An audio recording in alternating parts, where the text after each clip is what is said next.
ponto, nós temos uma mini vigília lá. Então a igreja já está convidada a estar lá conosco, adorando a Deus. Tá bom? Vou mandar um banner para o Bruce e tem o endereço, tem tudo certinho. Tenho certeza que vocês vão ser muito bem recebidos na nossa pregação. Vai ser bênção de Deus para as nossas vidas, tá bom? Louvo a Deus pela vida do pastor Edilson, que recebeu muito bem. Edmilson, me recebeu muito bem. Deus abençoe, tá bom, pastor? Sua casa, sua família, em nome de Jesus. Ao Bruce foi o canal para nós estarmos aqui, hein? Mateus 14, verso 22 diz assim: logo a seguir Jesus fez com que seus discípulos entrassem no barco e fossem adiante dele para o outro lado, enquanto ele despedia as multidões. E tendo despedido as multidões, ele subiu ao monte a fim de orar sozinho. Ao cair da tarde, lá estava ele só. Entretanto, o barco já estava a uma boa distância da terra, açoitado pelas ondas, porque o vento era contrário. De madrugada, Jesus foi até eles, até onde eles estavam andando sobre o mar. Os discípulos, porém, vendo-o andar sobre o mar, ficaram apavorados e disseram: é um fantasma. E tomados pelo medo, gritaram. Mas Jesus imediatamente lhes disse: coragem, sou eu, não tenho medo. Então Pedro disse: se é o Senhor mesmo, mande que eu vá até aí andando sobre as águas. Jesus disse: venha. E Pedro, descendo do barco, andou sobre as águas e foi até Jesus. Reparando porém na força do vento, teve medo. E começando a afundar, gritou: salva-me, Senhor. E prontamente Jesus estendeu a mão, o segurou e disse: homem de pequena fé, por que duvidaste? Subindo ambos para o barco, o vento cessou, e os que estavam no barco adoraram, dizendo: verdadeiramente este é o Filho de Deus. Amém? Pode se assentar. Glória a Deus. Olha para mim, irmãos. Mateus, mas por favor, Mateus vai trazer um relato preciso da vida e ministério de Jesus, desde o seu nascimento até a sua ressurreição. Ele agrupa os fatos ao redor dos grandes discursos de Jesus, desde o Sermão do Monte, a comissão aos apóstolos, também as parábolas, o discurso sobre humildade e perdão, e o discurso apocalíptico de Mateus 24 e 25. O interessante é que Mateus vai tirar profecias tiradas do Antigo Testamento para atestar e provar que Jesus é o Messias prometido de Israel. Por isso que você vai esbarrar por diversas vezes, lendo o Evangelho de Mateus, a seguinte frase: tudo isto foi dito para que se cumprisse o que fora dito pela boca do profeta, dizendo. Toda vez que você ler o Evangelho de Mateus e se deparar com esta frase, é Mateus trazendo profecias do Antigo Testamento para provar e atestar que Jesus é o Messias prometido de Israel. O contexto anterior do texto que nós acabamos de ler é um contexto bem, aleluia, conhecido. Vai falar sobre a multiplicação dos pães e dos peixes. Diz o texto que Jesus sai de Tiberíades, vai para uma região deserta, e indo para uma região deserta, uma multidão vai lhe seguir. Seguindo Jesus, essa multidão chega ao ponto de Jesus pregar e fazer muitos milagres. Chegando à tarde, seus discípulos vão chegar até ele e vai dizer: mestre, dispensa a multidão, pois não temos nada para comer. Nos 3 ou até mesmo nos 4 evangelhos vai falar sobre essa história, porém somente João vai dizer algo que os outros 3 evangelistas não disseram. Vai dizer que Jesus olha para os discípulos e diz: dê vocês de comer a eles, pois disse isso para testá-los, pois já sabia o que iria fazer. Aleluia, assim foi, assim aconteceu. Um milagre extraordinário aconteceu aconteceu. Você vê, é um milagre tão grandioso, mas tão grandioso, que gostaria eu de estar lá para presenciar tamanho milagre, pois o pão era partido e crescia, o pão era partido e crescia, o pão era partido e crescia. Mas como assim, Deilson? Como você sabe que o pão era partido e crescia? Simples, o texto diz que sobraram 12 cestos de pedaços de pães, ou seja, o pão era partido e crescia, e uma multidão de 5.000 homens e 10, 15 mil pessoas foi alimentada por esse milagre. As 3 coisas precisam ser aplicadas dentro do contexto. Primeiro, Deus já sabe o que vai fazer. Ele precisa que eu e você ative a nossa fé. Aleluia! A primeira aplicação para nossa vida é: ative a sua fé, pois Deus já sabe o que vai fazer e como vai operar. Talvez você saiu de casa e disse: mais um culto, mais uma quinta-feira que eu vou para lá, mas será que Deus sabe o que eu estou precisando? Será que Deus sabe o que eu estou necessitando? Eu tenho uma notícia de Deus para você: Deus já sabe o que você está necessitando, Deus já sabe o que você está precisando. Ele só precisa de uma coisa: o que? Que você ative a sua fé. Ative a sua fé. Aleluia!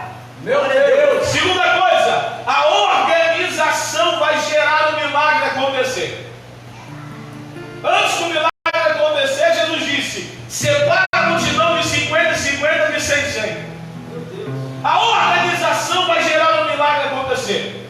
Eu entendo que milagre é ação do céu na terra, porém existem sobrenaturais que só acontecerão quando eu estiver organizado. Então se organiza hoje, se prepara hoje. Para quê? Para o milagre acontecer. Como assim, Davidson? Eu te explico. Aleluia, tem gente que pede carro para Deus, mas nem tem carteira. Pede casa, mas não tem nem como manter a casa. É Deus dizendo: se organiza hoje, se prepara hoje, porque o milagre vai acontecer. Terceira coisa, Deus não dispensa ninguém de mão vazia. Nesse caso, de barriga vazia. A multidão veio e recebeu o sobrenatural, pois o texto diz que ele ensina e faz milagres, porém o natural ele também dá, porque ele diz: alimenta a multidão. Aleluia. Ele dá o sobrenatural, mas o natural ele também envia. Glória a Deus. Você saiu de casa, veio para cá, está se alimentando com o sobrenatural desde o começo desse culto. Tem oração, tem palavras, tem louvor, mas fica tranquilo, o natural Deus também vai providenciar. O salmista disse: nunca vi o justo mendigar no pão, nem a sua descendência passa fome. Fica tranquilo, Deus vai suprir todas as suas necessidades. Davidson, você não me conhece, não sabe o que eu estou passando dentro da minha casa, dentro do meu lar. Nem preciso conhecer, porque eu conheço o Deus que te conhece e me enviou aqui para te dizer: Deus vai providenciar o natural para você e o sobrenatural também irá te alcançar. Glória a Deus! Esse é o Senhor. Então esse é o contexto do texto que nós temos. Contexto. Depois desse grande milagre, João diz que a multidão gosta tanto do milagre, que a multidão é assim, gosta de milagre. O que vai fazer? Vai chamar Jesus e dizer assim: ó, vai tentar proclamar no meio. Então não é o propósito. Jesus vai chegar para os seus discípulos e dizer: olha, desce, entra no barco, vai para o outro lado, que eu vou dispensar a multidão.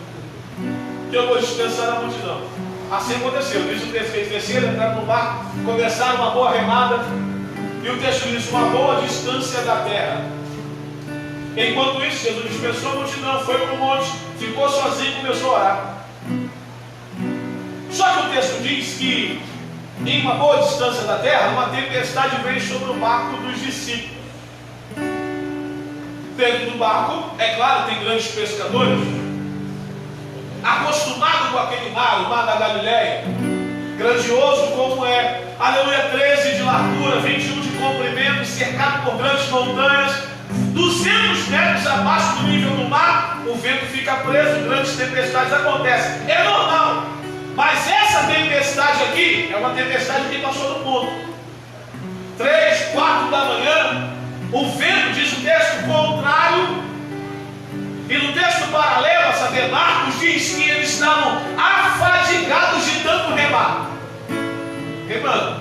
3, 4 horas da manhã, cansados, não aguentando mais. Só que a minha palavra diz, a minha Bíblia diz, no verso 22, diz o seguinte: e logo a seguir, Jesus fez com que seus discípulos entrassem no barco. Jesus fez com que seus discípulos entrassem no barco. Em uma outra tradução diz o seguinte: que Jesus os forçou a entrar no barco e passar para o outro lado da margem. Tem uma outra tradução que diz que eles os constrangeram a entrar, os obrigou a entrar no barco e passar para o outro lado da margem. Não importa a tradução, o importante é, eles estavam debaixo da obediência de Jesus. Eles obedeceram a ordem, desceram e foram para o outro lado da margem. Aleluia, Deus. E mesmo assim, varão, debaixo da obediência, eles desceram, começaram a remar, e numa boa distância da terra, uma tempestade veio sobre o barco. Mesmo debaixo da obediência, eles estavam passando pela tempestade. Isso é interessante. Por que é interessante? Porque o fato de eu estar em obediência nunca vai me ausentar de enfrentar as tempestades da vida. Eu vou repetir isso aqui. Aleluia! O fato de eu estar em obediência não me ausenta de enfrentar as tempestades da vida. Aleluia, Deus! Aleluia! A nossa obediência nunca nos ausentará de enfrentar dificuldades, de enfrentar tempestade. Mas lembre de uma coisa: quem passa pela tempestade debaixo da obediência, passa por causa de um propósito. Passa debaixo de um propósito. Quem enfrenta a tempestade debaixo da obediência. Então para de questionar a Deus por quê. Para de questionar a Deus para quê. E começa a perguntar a Deus: qual é o propósito que o Senhor tem comigo nessa tempestade? Aleluia. E tem uma coisa: existem propósitos que só serão revelados debaixo de tempestade. Então não questione a Deus. Não brigue com Deus. Não reclame com Deus. Comece a orar e dizer: Deus, qual é o propósito que o Senhor tem? O que o Senhor tem para me ensinar? O que eu tenho para aprender com essa tempestade? Porque eu estou debaixo da obediência. Se a tempestade vem por causa do Senhor, então qual é a lição que eu tenho para aprender aqui? Aleluia. Meu Deus, desce Elson. Amém? Vou tentar ser bem didático para você pegar o que eu quero falar. Aleluia, Deus! Então diz o texto: eles desceram do barco, direção ao outro lado. Tempestade veio. Só que o interessante é que parece que o texto entra em choque, pastor. Por quê? Porque em Marcos capítulo 6, verso 45, diz o seguinte: que Jesus chega para os discípulos e diz: desce, entra no barco e passa para o outro lado da margem, em Betsaida. Ele diz isso. Marcos 6, 45. Entra no barco, passa para o outro lado, para Betsaida. Só que você abrir João capítulo 6, verso 17, vai dizer o seguinte: que os discípulos entraram no barco, passaram para o outro lado, para Cafarnaum. Você pegar no mapa, você vê que Cafarnaum é aqui, Betsaida é aqui. Há uma boa distância entre um e outro. Então a Bíblia está entrando em choque deles, em contradição. É claro que não. É a palavra de Deus. E a Bíblia, como palavra de Deus, não entra em contradição. É só um mistério que precisa ser revelado. Então em Marcos diz, entra no barco, passa para o outro lado, para Betsaida. E João entra no barco, eles entraram no barco, os discípulos entraram no barco e foram para Cafarnaum. E agora, Deus, simples, tem um homem chamado Thomas Cock, que ele diz o seguinte, que em Marcos foi a ordem de Jesus, e em João foi a direção que os discípulos tomaram. Meu Deus. Meu Deus. E toda vez, varão, que eu tentar fugir do propósito, porque o propósito é Betsaida, toda vez que eu tentar fugir do propósito, o vento vai ser contrário contra a minha vida. Aleluia. Aleluia. Estou remando, vento contrário. Mas eles, os discípulos, entrando no barco e foram para Cafarnaum. Toda vez que eu tentar fugir do propósito, o vento vai ser contrário na minha. Aleluia. É verdade. Glória a Deus. Aleluia. Existem dois tipos de tempestade dentro da Bíblia. O primeiro tipo de tempestade é a tempestade para correção. A tempestade para correção é aquela tempestade de Jonas. Lembra de Jonas? O fujão. O que Deus diz? Deus se apresenta para Jonas e diz: Jonas, ó, vai para Nínive, prega lá para eles. Jonas diz: o senhor está doido? Eu não. Um bando de assassino. E o Senhor, aleluia, é tão misericordioso que eu vou lá pregar para eles e eles vão se arrepender. O Senhor vai salvar eles. Eles são inimigos do meu povo. Eu não vou. Ao invés de ouvir a voz de Deus, Jonas foge do propósito. Meu Deus. Entenda uma coisa: todo aquele que foge do propósito só desce, nunca sobe. Aleluia. Ai, mano. Aleluia. Eu estou dizendo que todos que fogem do propósito só desce, nunca sobe. Me prova, o próprio Jonas. Ele desce para Jobe, ele desce para o barco, ele desce para o porão, ele desce para a boca do peixe. Meu Deus. Toda vez que eu fugir do propósito, eu só desço, nunca subo. Billy Graham tem uma frase que ele diz o seguinte, varão. Ele diz: toda vez que eu tentar fugir de Deus, o diabo tem sempre um barco preparado. Vamos adaptar a frase? Toda vez que eu tentar fugir do propósito, o diabo vai ter sempre um barco preparado. Aleluia. Aleluia. Não fuja do propósito que Deus colocou para você fazer. Aleluia. Vou repetir isso aqui. Não fuja do propósito que Deus colocou para você fazer. Por quê? Tempestade de correção virá sobre a sua vida. Aleluia. Mas existe uma segunda tempestade, que é a tempestade para aperfeiçoamento. A tempestade para aperfeiçoamento é a tempestade na vida de Jó. Lembra de Jó? O diabo se apresenta entre os filhos de Deus. O Deus veio e diz assim: ô rapaz, de onde tu veio? Ele diz: eu vim de rodear a terra, passear por ela. Aí Deus dá testemunho de Jó: viste o meu servo Jó, homem reto, íntegro, temente a Deus, que se desvia do mal. Aí Satanás astuto diz: é claro, o Senhor cerca ele com uma cerca cheia de bens. Aí Deus diz: toque em tudo, só não tira a vida dele. Jó perde tudo, mas antes da luta, antes da prova, antes da tempestade, antes da dificuldade, antes de tudo, Jó dizia: eu só conhecia o Senhor de ouvir falar. E depois da luta, depois da prova, depois da tempestade, depois do propósito, agora os meus olhos te veem. Aleluia. Posso profetizar isso na sua vida? Você tem para levantar? Aleluia. Essa tempestade não é para te matar. Essa tempestade não é para te matar. Essa tempestade não é para te parar. Essa tempestade é para te tornar melhor. Essa tempestade é para te aperfeiçoar, te tornar um crente melhor, um homem melhor, uma mulher melhor. É para te tornar melhor, meu irmão. Olha a Deus. Aleluia.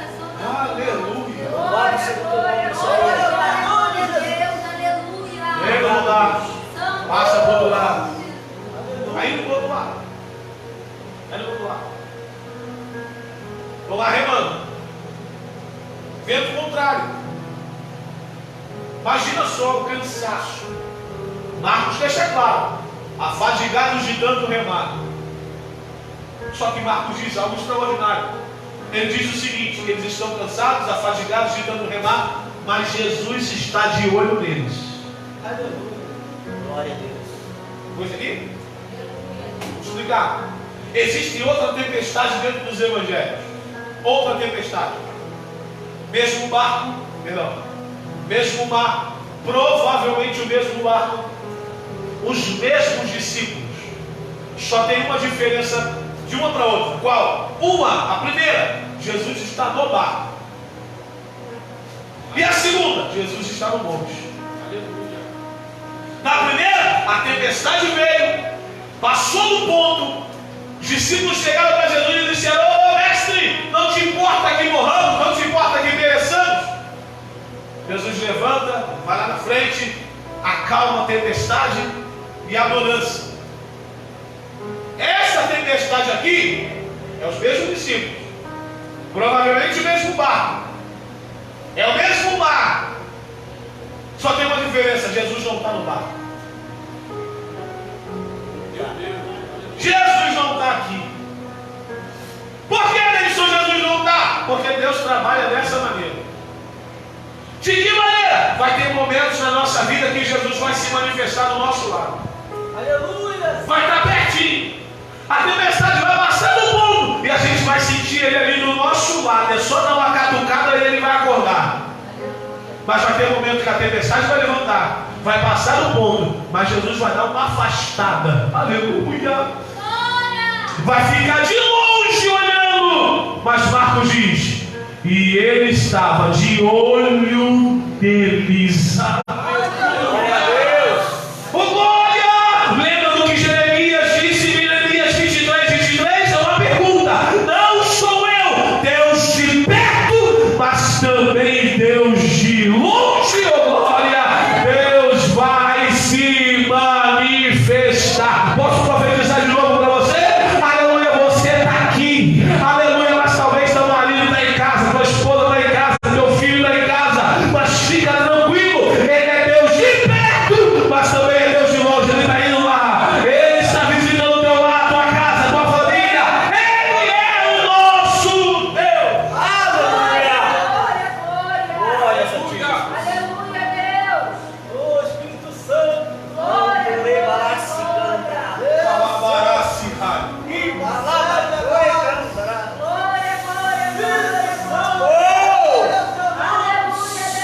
Jesus estando de olho neles. Olha para mim. Vendo que a tempestade passa do ponto, não aguentando mais, o que ele vai fazer? Vai descer. Desceu, dá uma caminhada boa por cima do mar. Só que o interessante é que ele está caminhando por cima do mar sem parar a tempestade. Aleluia! É esse detalhe que eu quero que você preste atenção no texto. Meu Deus! Ele está caminhando sobre a tempestade, sobre o mar, sem parar a tempestade. Então ele está caminhando.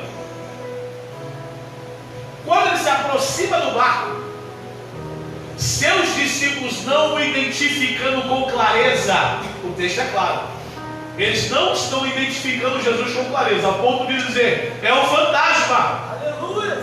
Não estou identificando. Aí Jesus diz o seguinte: oh, coragem!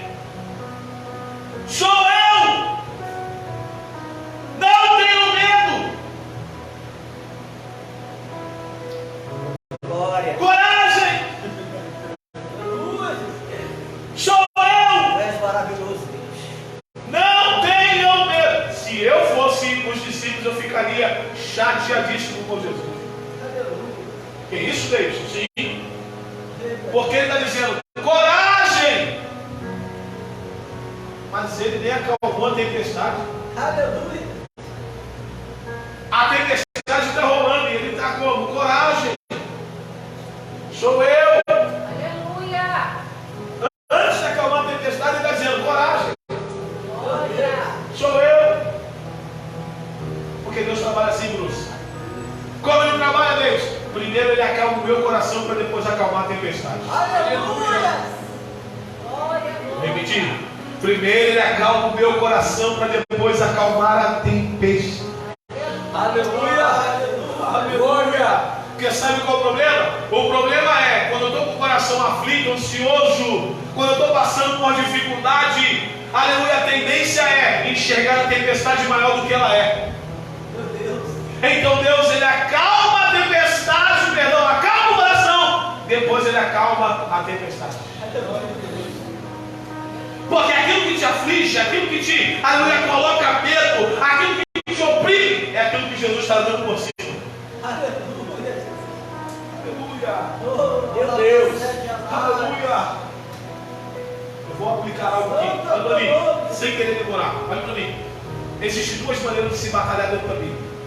Tá? Dentro do contexto bíblico, duas maneiras de se guerrear. Primeiro, dois exércitos se enfrentavam e havia um banho de sangue. Segundo, escolhia o melhor soldado de um exército e o melhor soldado de outro. Os dois se enfrentavam, o vencedor, o exército perdedor deveria servi-lo. Assim aconteceu. 1 Samuel capítulo 17. Assim aconteceu. O povo filisteu foi batalhar com o povo de Deus, o povo de Israel. O chefe dos filisteus disse: "Oh, vamos evitar um banho de sangue. Vamos evitar um banho de sangue. Pega o seu melhor soldado, vou pegar o meu melhor soldado." Eles se enfrentam e o vencedor, o exército perdedor, vai servi-lo. Assim aconteceu. Só que do lado do povo de Deus não saiu ninguém. Agora do povo filisteu saiu um bejarrão. Se você for contar em côvados, dá 2,95 de altura. Um homem grande, com armadura poderosa, uma lança gigante, experimentado na batalha, dos 10 escudeiros que vão à sua frente. Ele é um cara. Do povo de Deus não sai ninguém. E ele é astuto, pois o povo de Deus está no vale e os filisteus estão no monte. Ele vai para frente do sol. Para quê? O sol bate nas suas costas, cresce a sua sombra, e quem olha diz: não tem como vencer esse homem. Meu Deus. Não dá para vencê-lo. Não dá para ganhar. 40 dias zombando o povo de Deus, mas não contava ele que viu um entregador de queijo e pão pequenino. Quando chega na batalha, ouve aquilo, ele diz: quem é esse sem aliança? Quem é esse incircunciso para afrontar o exército de Deus vivo e o próprio Deus vivo? Ninguém vai enfrentá-lo, eu vou. Você conhece a história, então posso ganhar tempo? Amém. Ele decide enfrentar o gigante. E quando vai para a batalha, Saul coloca a armadura dele e diz o texto que, não acostumado, mandou tirar a armadura, graças a Deus. Aleluia. Imagine se Davi ganha o gigante com a armadura de Saul. Saul ia bater no peito e dizer: só ganhou porque foi com a minha armadura. Mas como Deus não divide a glória dele com ninguém, mandou ele tirar. Então ele desceu para ganhar tempo. Ele desceu, pegou 5 pedras, pegou seu cajado, pegou seu estilingue, foi para frente do gigante. Quando o gigante olha aquilo, diz: oh, sou eu algum cachorro para você vir contra mim com paus de pedra? Mas o que Davi diz é algo terrível. Ele olha para o gigante e diz o seguinte: quem disse que eu vou contra ti? Em nome do, aleluia, com paus de pedra, eu irei contra ti, em nome do Deus vivo. Aleluia. Para eles você é grande demais, para eles você é forte demais, até para mim. Mas tem alguém maior do que você, tem alguém mais poderoso do que você. Quem? O nosso Deus. Eu posso profetizar isso na sua vida. A tempestade é pequena comparada ao teu Deus. A tempestade é pequena comparado ao teu Deus. Nada supera o poderio de Deus. Fique tranquilo, ele está vindo por cima do teu problema essa noite.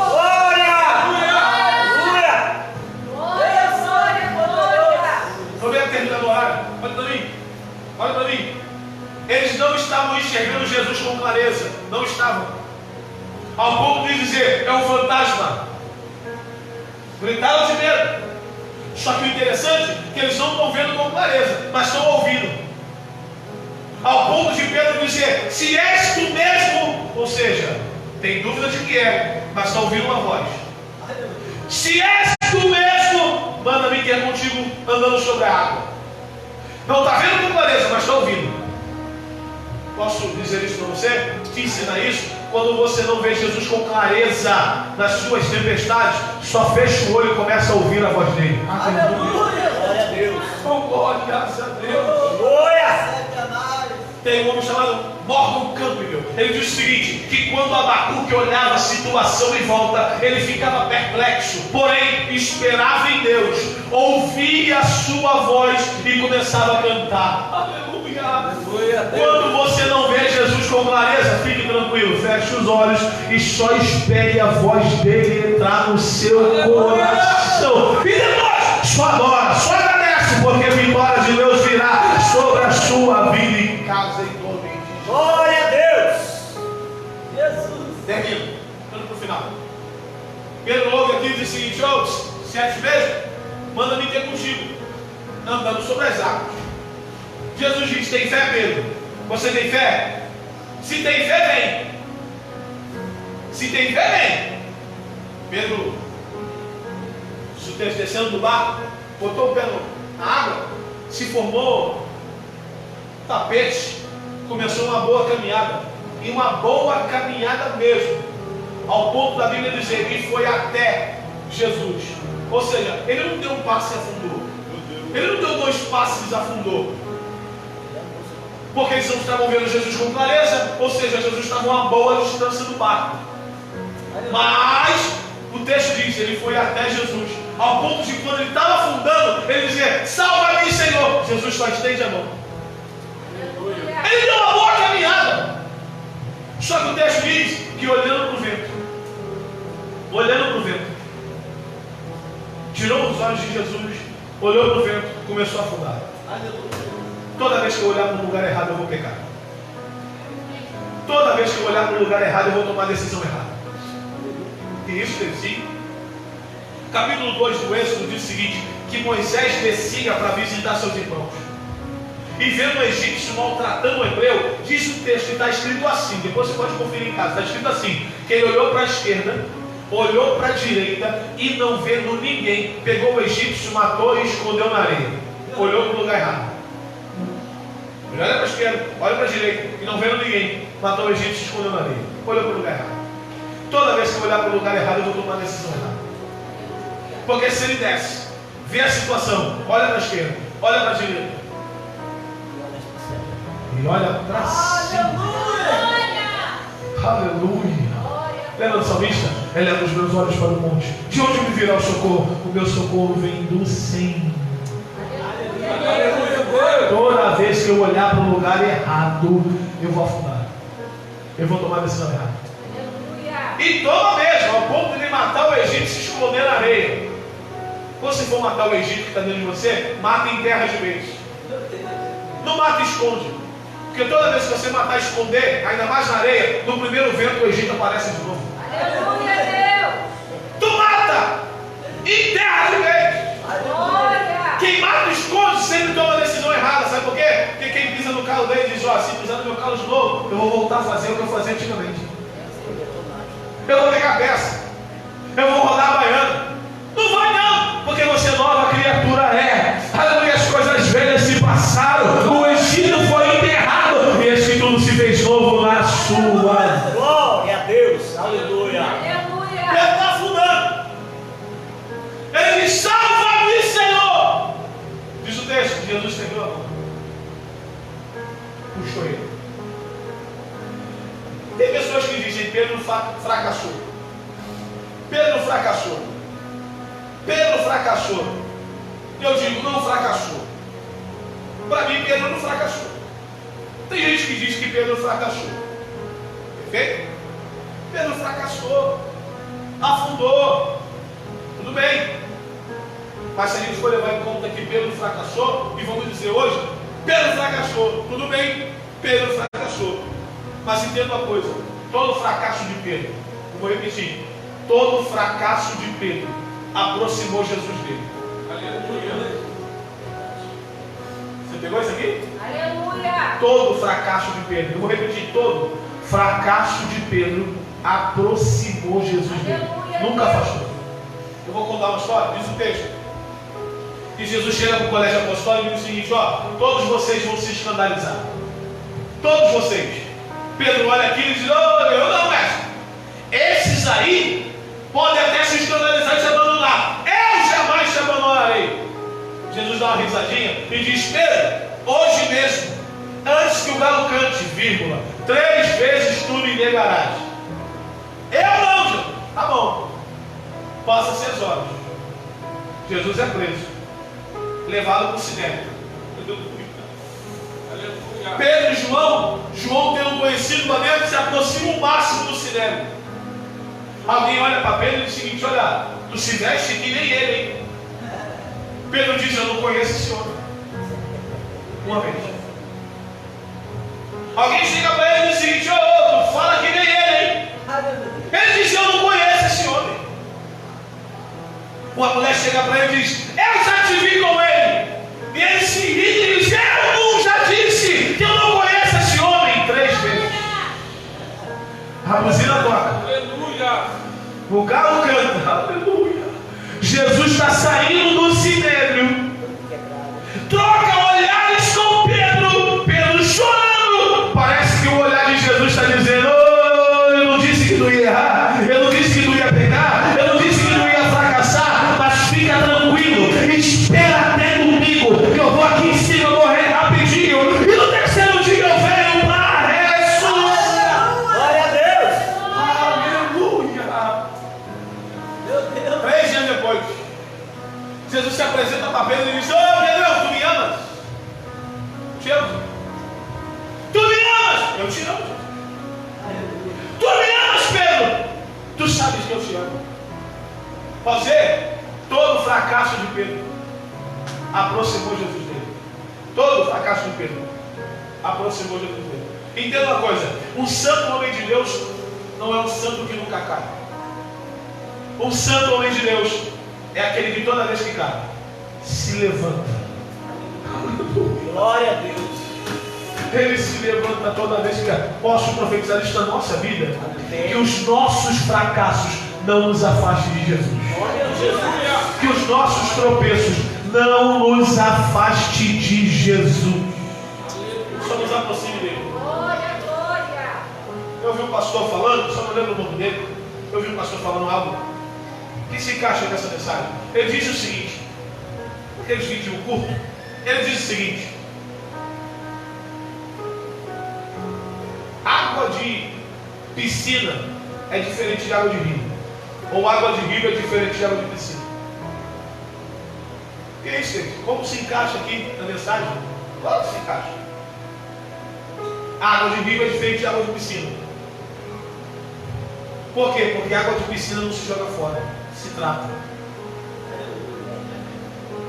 Pegou isso aqui? Na casa do oleiro não tem lixeira. Se tivesse, Pedro já estava sendo jogado fora há muito tempo.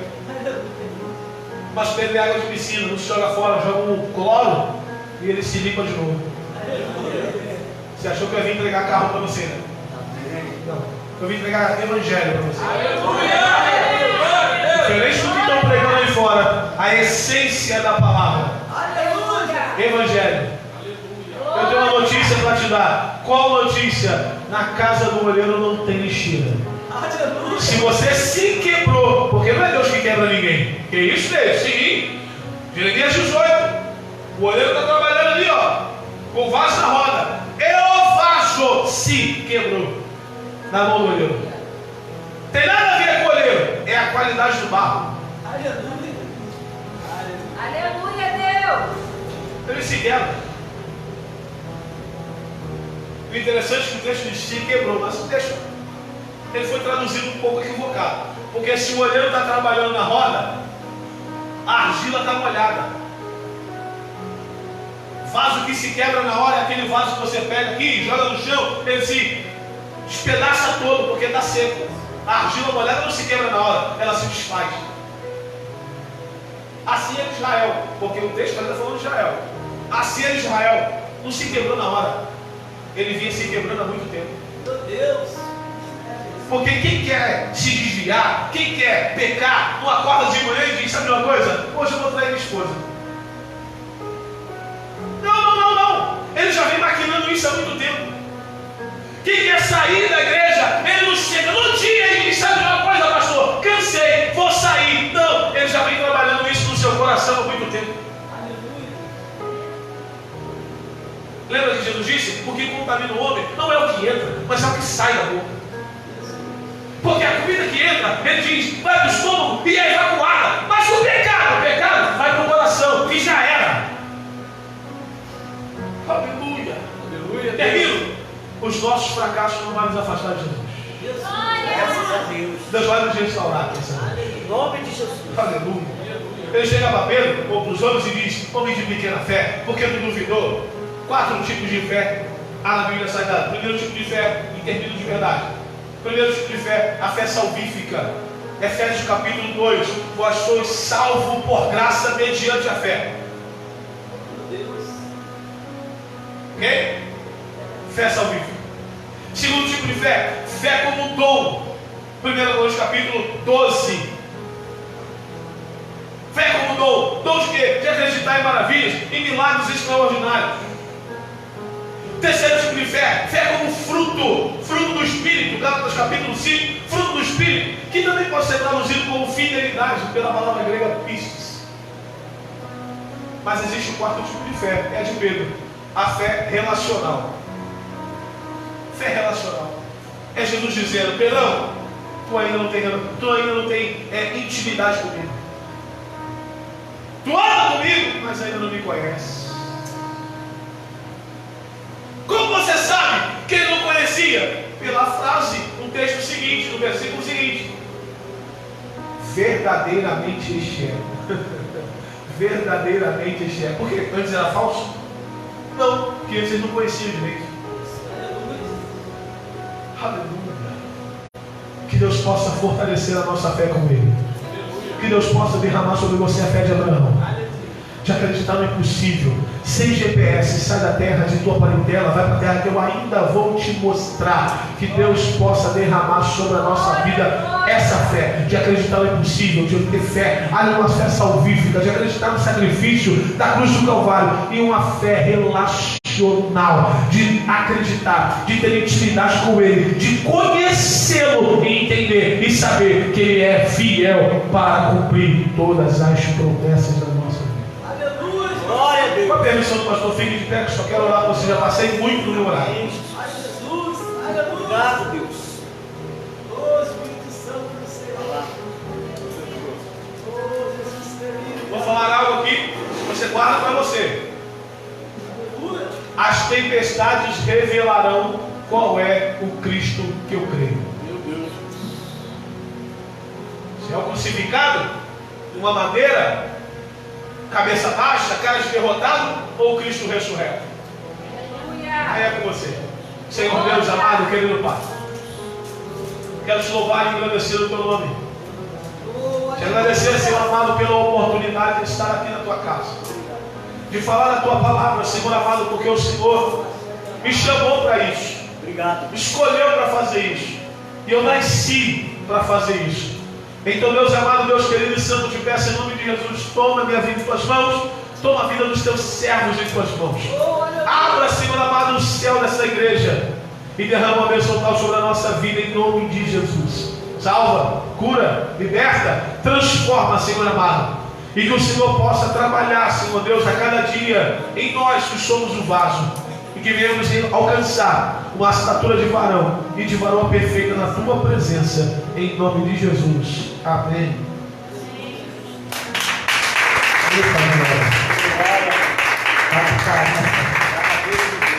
Nosso pastor, aleluia. Passar para o pastor. Antes eu quero agradecer, tá?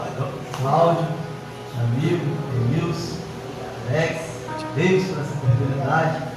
Que Deus possa recompensar